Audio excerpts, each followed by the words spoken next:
বন্ধুরা, আজকে আমার বাড়িতে হবে দুধ বল। তো আমি বাড়িতে দুধ বল করব, সেই রেসিপিটাই আপনাদের সাথে শেয়ার করছি। তার জন্য এই যে নিয়েছি কয়েকটা বোয়াল মাছ, এই নুন হলুদ মাখিয়ে রেখেছি আমি।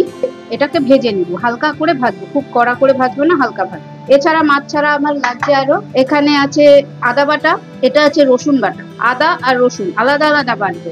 আচ্ছা, এটা আছে সর্ষে বাটা, পেঁয়াজ বাটা, টমেটো বাটা। আপনারা চাইলে মিক্সিতে পেস্ট করুন বা যাই হোক, আমি এটা গ্রেটারে ঘষে নিয়েছি। আর মশলার মধ্যে লাগছে সামান্য লবণ, হলুদ, লঙ্কার গুঁড়ো। আর লাগছে ফোড়নের জন্য কালো জিরে আর কাঁচা লঙ্কা। আমি এখানে সর্ষেটা সামান্য একটু নুন আর সামান্য একটা কাঁচা লঙ্কা দিয়ে পেস্ট করে নিয়েছি।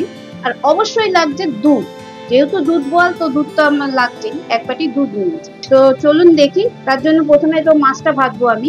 তেল গরম হয়ে গেছে, এবার মাছটা আমি ভেজে নিচ্ছি। এই যে মাছটা আমি ভেজে নিয়েছি, বেশি কড়া ভাজিনি, হালকা করে ভেজে নিয়েছি।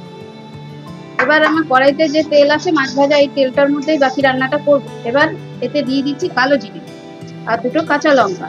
আমরা যেহেতু ঝালটা একটু বেশি খাই তাই 3টে দিলাম। এবারে আমি দেবো এই রসুন বাটা।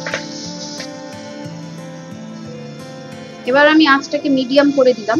রসুন বাটাটা কিছুক্ষণ নেড়ে, খুব বেশি ভাজতে হবে না, দিয়ে দেবো আদা বাটা।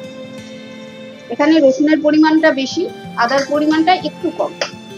যেহেতু এটা গায়ে ছিটছে, আমি একটু নুন দিয়ে দিচ্ছি, তাহলে এই ছেটাটা বন্ধ হয়ে যাবে। এটা হয়ে গেলে দিয়ে দেবো পেঁয়াজ বাটা।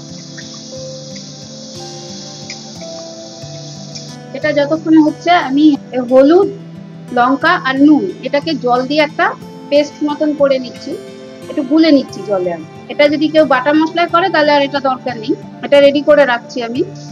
পেঁয়াজটা আমার কষানো হয়ে গেছে।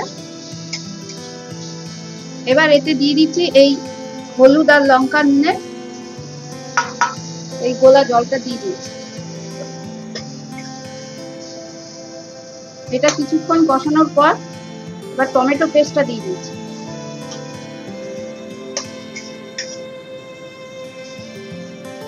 এটা কষানো হয়ে গেছে, এবার আমি সর্ষে বাটাটা দিচ্ছি।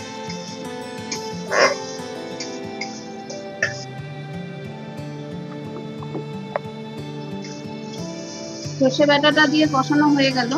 খুব সামান্য গরম মশলা দেবো, খুব সামান্য, বাস এইটুকু। এই যে পুরো কষানো হয়ে গেছে, কড়াইতে তেল ছেড়ে দিয়েছে। এবার এতে দিয়ে দেবো আমি দুধটা, পরিমাণ মতন দুধ, যতটা আমি গ্রেভি রাখতে চাই, যতটা পাতলা বা গাঢ় করতে চাই সেই অনুযায়ী দুধ দেবো। এটা দুধটা ফুটে উঠেছে, এই যে আমি এবার মাছগুলো ছেড়ে দেব। ভালো করে মিশিয়ে মিডিয়াম আঁচে মাছটা রান্না হতে দেব কিছুক্ষণ।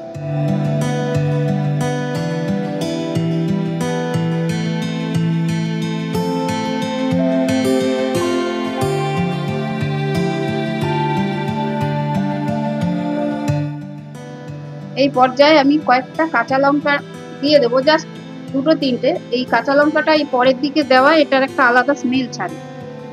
এবার এটা ভালো করে ফুটে উঠুক, ফুটে উঠলেই আমাদের রান্না প্রায় হয়ে আসবে।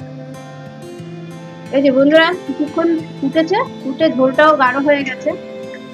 এই অবস্থায় আমি দিয়ে দিচ্ছি একটু চিনি, খুব সামান্য, এই যে কয়েক দানা, জাস্ট। আমার রান্না কমপ্লিট। এই অবস্থা আমি এবার নামিয়ে দিচ্ছি। এই যে আমার তৈরি হয়ে গেল দুধ বল।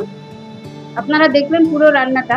আমার এই রান্নাটা যদি আপনাদের ভালো লেগে থাকে তাহলে লাইক শেয়ার করবেন, এবং নতুন বন্ধু যারা আছে তারা আমার চ্যানেলটাকে সাবস্ক্রাইব করবেন। যারা পুরনো বন্ধু আছে তাদেরকে অসংখ্য ধন্যবাদ এভাবে পাশে থাকার জন্য।